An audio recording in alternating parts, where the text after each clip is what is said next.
بسم اللہ الرحمن الرحیم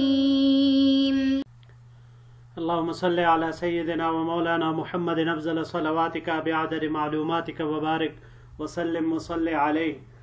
بسم اللہ الرحمن الرحیم. عزیز طلباء کرام، امید ہے کہ انشاءاللہ العزیز آپ سب خیر و عافیت کے ساتھ ہوں گے. الحمدللہ. جامع السنن الترمذی جلد ثانی، ابواب الطب عن رسول اللہ صلی اللہ علیہ وسلم کے ایک اور درس کے ساتھ اللہ جل شانہ نے آپ کی خدمت میں حاضر ہونے کا موقع عنایت فرمایا. بحمد اللہ تعالی آج ہمارا سبق نمبر 95 ہے. تو بڑھتے ہیں جی اپنے سبق کی طرف. باب ما جاء فی کراہیت الرقیت. یہ باب ہے جھاڑ پھونک کے کراہیت کے بارے میں، ممانعت کے بارے میں. وبه قال حدثنا بندار قال حدثنا عبد الرحمن بن مهدي قال حدثنا سفيان عن منصور عن مجاهد عن عقار بن المغيرة بن شعبة عن أبيه رضي الله تعالى عنه قال. ہمیں روایت کی بندار نے، انہوں نے عبد الرحمن ابن مہدی سے، انہوں نے سفیان سے، انہوں نے منصور سے، انہوں نے مجاہد نے عقار سے، جو کہ مغیرہ ابن شعبہ رضی اللہ تعالی عنہ کے بیٹے ہیں، اور یہ اپنے والد محترم یعنی مغیرہ ابن شعبہ رضی اللہ تعالی عنہ سے نقل کرتے ہیں. قالا کہ انہوں نے ارشاد فرمایا، قال رسول اللہ صلی اللہ علیہ وسلم کہ حضور نبی کریم صلی اللہ علیہ وسلم نے ارشاد فرمایا، من اکتوى او استرقى فهو بريء من التوکل. جس نے گرم لوہے سے داغوایا یعنی داغ لگائی یا جھاڑ پھونک کروائی تو وہ توکل سے بری ہو گیا. یعنی یہ دونوں عمل گویا توکل کے منافی ہے. وفی الباب عن ابن مسعود و ابن عباس و عمران بن حسین رضی اللہ تعالی عنہم اجمعین. ھذا حدیث حسن صحیح.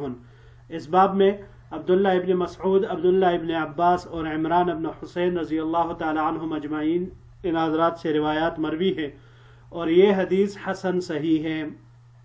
اگلا باب بھی اس کے ساتھ ملا لیتے ہیں جو اس کے رخصت کے بارے میں ہے. باب ما جاء فی الرخصت فی ذالک. یہ باب ہے اس کے رخصت یعنی جھاڑ پھونک کے رخصت کے بارے میں. وبه قال حدثنا عبدة بن عبد الله الخزاعي قال حدثنا معاوية بن هشام عن سفيان عن عاصم الأحول عن عبد الله بن الحارث عن انس رضی اللہ تعالی عنہ.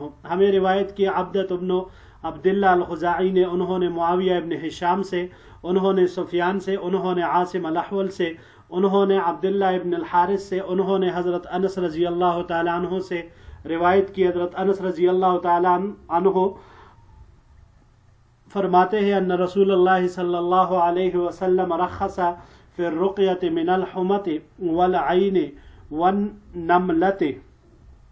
کہ حضور نبی کریم صلی اللہ علیہ وسلم نے اجازت دی ہے بچھو کے ڈنگ، نظر بد اور پہلو کی پنسیوں، یعنی ان میں جھاڑ پھونک کی اجازت دی.